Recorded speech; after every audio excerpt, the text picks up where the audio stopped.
Israel மிரட்டல், அமெரிக்காவின் 3 மணி நேர கெடு, உச்சக்கட்ட பரபரப்பில் ஈரான். இஸ்ரேல் மிரட்டல், அமெரிக்காவின் 3 மணி நேர கெடு, உச்சக்கட்ட பரபரப்பில் ஈரான். பாகிஸ்தானில் ஈரான் அமெரிக்கா மத்தியிலான பேச்சுவார்த்தை தோல்வியடைந்த நிலையில் மத்திய கிழக்கில் மீண்டும் பதற்றம் அதிகரித்துள்ளது. இஸ்ரேல் பிரதமர் பெஞ்சமின் நெத்தன்யாகு ஈரான் மீதான போர் நிறுத்தம் விரைவில் முடிவுக்கு வரக்கூடும் என்று தெரிவித்துள்ளார். அதே நேரத்தில் அமெரிக்க அதிபர் டொனால்டு ட்ரம்ப் அறிவித்த ஹார்முஸ் ஜலசந்தி முடக்கும் நடவடிக்கை இன்னும் 3 மணி நேரத்திற்குள் தொடங்க உள்ளது என தெரிவித்துள்ளார். இந்த 2 முக்கிய அறிவிப்புகளும் உலகளாவிய கச்சா எண்ணெய் வர்த்தகம் மற்றும் பொருளாதாரத்தை பெரிதும் பாதிக்கக்கூடும் என்ற அச்சத்தை ஏற்படுத்தியுள்ளன. சொல்லி வைத்தது போல் கச்சா எண்ணெய் விலையும் உயர துவங்கியுள்ளது.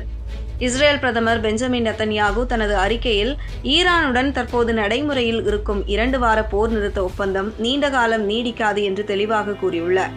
இந்த போர் நிறுத்தம் விரைவில் முடிவுக்கு வரலாம் என கூறிய நிலையில் மத்திய கிழக்கு பகுதியில் மீண்டும் பதற்றம் அதிகரிக்கும் சாத்தியத்தை உருவாக்கியுள்ளது.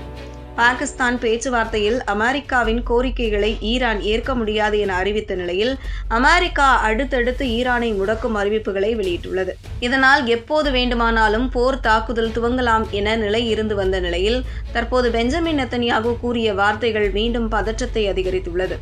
இதைத் தொடர்ந்து அமெரிக்க அதிபர் டொனால்டு ட்ரம்ப் ஹார்முஸ் ஜலசந்தியை முடக்கும் திட்டத்தை நேற்று அறிவித்திருந்தார். இந்த முக்கியமான நீர்வழி பாதையில் உலக எண்ணெய் வர்த்தகத்தின் பெரும் பகுதி நடக்கிறது. இதுவரையில் ஈரான் கச்சா எண்ணெய் மட்டுமாவது சர்வதேச சந்தைக்கு வந்து கொண்டிருந்த நிலையில் தற்போது அமெரிக்க கடற்படை மொத்தமாக முடக்கும் காரணத்தால் வளைகுடாவில் இருந்து ஒரு சொட்டு கச்சா எண்ணெய் கூட இனியே வெளிவர முடியாத நிலை உருவாகியுள்ளது. இதனால் உலக நாடுகளுக்கு ஒரே தீர்வு அமெரிக்கா கச்சா எண்ணெய் வாங்குவதுதான். ஆனால் ஹார்முஸுக்குள் சுமார் 800 எண்ணெய் கப்பல்கள் நின்று கொண்டிருக்கிறது. இந்த முடக்க நடவடிக்கை இன்னும் சில மணி நேரங்களில், அதாவது 3 மணி நேரத்திற்குள் தொடங்க உள்ளது என அமெரிக்கா தரப்பில் தெரிவித்துள்ளது.